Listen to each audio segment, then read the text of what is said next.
Well, the big news today was the fact that Shedeur Sanders suffered an oblique injury in early drills. He was shut down for Kevin the rest. Stefanski did is actually par for the course. I know a lot of fans don't want to hear it. I know a lot of fans don't know about it, but I'm going to take y'all inside this. Prove to me that you can do it. But he proved in one game that he could do it, so much so that they now have to give him the chance. I need everybody to stop what they're doing for a second and really hear me out, because what happened in Cleveland today, it's not just a little injury update. It's not just one of those, oh, we'll see how he feels tomorrow kind of stories.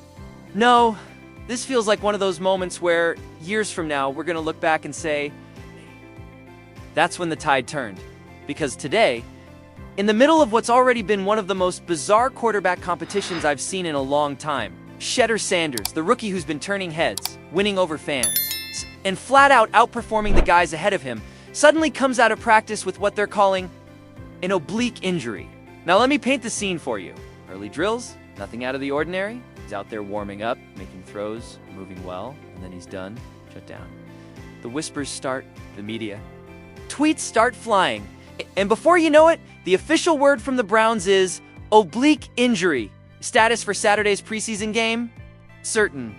Uncertain. That's a loaded word in the NFL, because in August, when a player's fighting for a roster spot when every snap matters, uncertain is just as dangerous as out.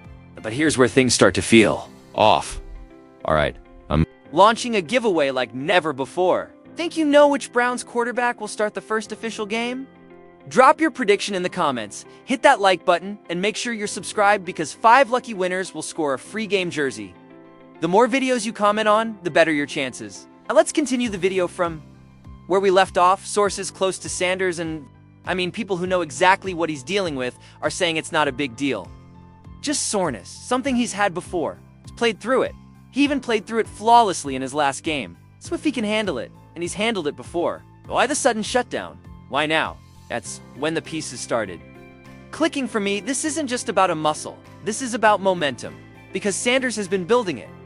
Every time he steps on that field, he chips away at the argument that he's not ready. And Kevin Stefanski, I think he sees it. I think he knows what's happening. And I think he's not ready to hand over the keys to this kid just yet. A few days ago, Stefanski told the media that he wasn't looking at Sanders as the starter right now. He said he's focused on developing everyone in the quarterback. Room sounds fair on the surface. It's the kind of thing coaches say all the time. But then, the depth chart comes out. And that's when this went from confusing to downright bizarre. Sanders, after putting together what I would argue was the single best quarterback performance of the entire preseason, lands at 4th. On the depth chart, 4th. And let me remind you, 2 of the guys ahead of him, Dillon and Pickett, are injured. They're literally not available, and yet Sanders still can't climb past them. Make it make sense, and it doesn't stop there. Because right when fans started asking questions, right when analysts like Don Orlovsky started going on national TV saying, this kid needs first-team reps, the Browns dropped the next twist. He might not play in the second preseason game either. Now we've gone from he's pushing for the job to, well, he's injured in record time. You see what's happening here, right? This isn't about protecting his health. This is about controlling the narrative. This is about cooling down the hype before it catches fire. Because if Sanders plays again and he lights it up again, that QB controversy becomes too loud to ignore. And I think the Browns would rather keep this whole thing neat, tidy, and on their schedule. Even Dan Orlovsky didn't hold back. He straight up called Stefanski out, saying, if you're not giving Sanders a chance, show us why. Show us the evidence. And he's right. Because the evidence we do have says Sanders deserves to be in the mix right now.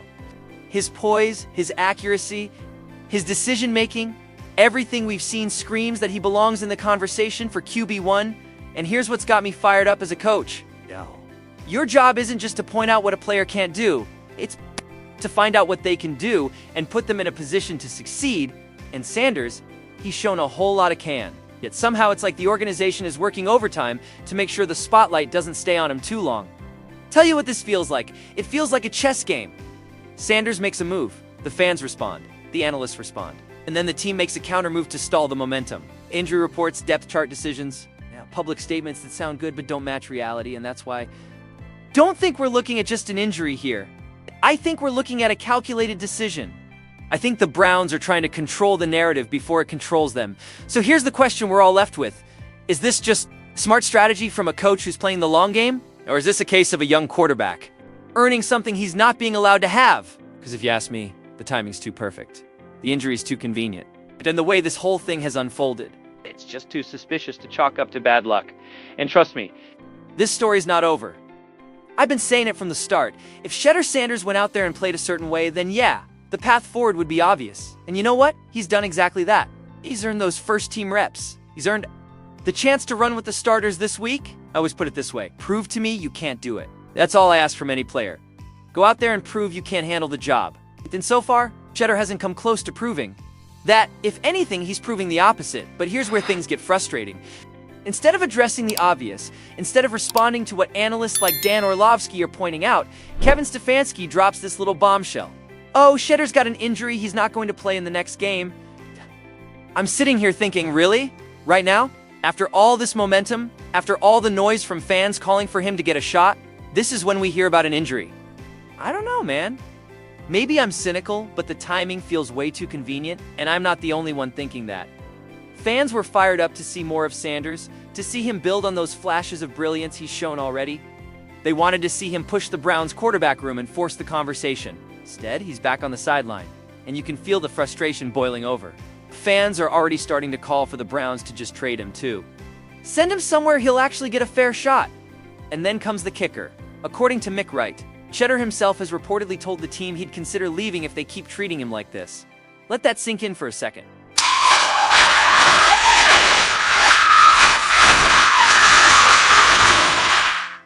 This isn't just noise from the fan base anymore. This is coming from the player. The situation has gotten tense, real tense. And here's the thing. Wright brought up an idea that actually makes sense. Send him to the Rams. Think about it. Over there, he's not going to have the constant starter controversy hanging over his head. Stafford's there, the media heat isn't as insane, and he can just develop. And if this happens to be Stafford's last year, the Rams might just get their next QB without spending huge draft capital. Meanwhile, the Browns, they spent a 5th-round pick on him. If they flip him for a 4th, they come out ahead on paper. But the problem is, this isn't just about numbers, it's about trust. And right now, Stefanski's handling of this whole thing has raised a lot of eyebrows inside that building. The whispers are getting louder. The belief that Shedeur could be on his way out is growing. Only one thing's holding that back right now: Jimmy Haslam. The owner has seen the fans' support. He's heard the chants. He's read the headlines. And by all accounts, he's backing Sanders. That puts Stefanski in a brutal position because now it's not just the fans and the media questioning him. It's the owner too. The heat is on, and it's only getting hotter. So here's where we stand. Shedeur Sanders, despite delivering one of the best quarterback performances of the preseason, is being kept off the field. We've got a coach saying it's because of an injury. We've got fans calling for trades, analysts questioning the decision-making, and a young quarterback who might already be looking for the exit door. I'll be honest with you, I don't know if this is just stubborn coaching, genuine concern about an injury, or something deeper brewing behind the scenes. But I do know this. The way the Browns handled this situation will echo for a long time. They'll say everything about whether this team is serious about developing young talent or if they're stuck in old habits that keep them from taking risks. So, let's talk about it. You think Shedeur Sanders is being held back on purpose? Is this injury just a smokescreen? And if the trade talk is real, would the Rams really be the best fit? Or is there a better move out there? Because whatever happens next, we're about to find out just how much the Browns really believe in their young quarterback.